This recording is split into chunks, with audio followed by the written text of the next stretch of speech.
نمائندہ voice of Russia حافظ ثاقب کے مطابق پنجاب بھر میں مذہبی جماعتوں کے خلاف کریک ڈاؤن جاری، پرتشدد احتجاج میں ملوث گرفتار ملزمان کی تعداد 3400 ہو گئی۔ پولیس کا کہنا ہے کہ مذہبی جماعت کے خلاف پنجاب بھر میں جاری کریک ڈاؤن میں گرفتاریوں کی تعداد 3400 تک جا پہنچی ہے۔ لاہور سے گرفتار ملزمان کی تعداد 3400 ہو گئی۔ شیخو پورہ میں 217، منڈی بہاؤدین 210، راولپنڈی 190، فیصل آباد 180، گجرانوالہ 160، سیالکوٹ 150 اور اٹک میں 150 پرتشدد مظاہرین کو گرفتار کیا گیا۔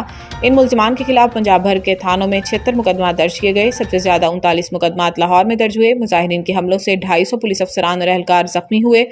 پولیس کے مطابق اشتعال انگیزی احتجاج میں ملوث ملزمان کی گرفتاری فہرستوں کے مطابق جاری ہے، جبکہ فوٹیجز کی مدد سے براہ راست تشدد اور توڑ پھوڑ میں ملوث ملزمان کی نشاندہی کی جا رہی ہے۔ ملزمان کو A، B اور C کیٹیگری میں تقسیم کر کے گرفتار کیا جائے گا۔ مظاہرین نے یونیورسٹی کی بس سمیت متعدد گاڑیاں اغوا کی۔ متعدد مقامات سے اندھا دھند فائرنگ بھی کی گئی۔ پولیس نے متعدد ملزمان کو گرفتار کر لیا۔ پولیس ذرائع نے بتایا کہ مذہبی جماعت کے سربراہ موقع سے فرار ہونے میں کامیاب ہو گئے۔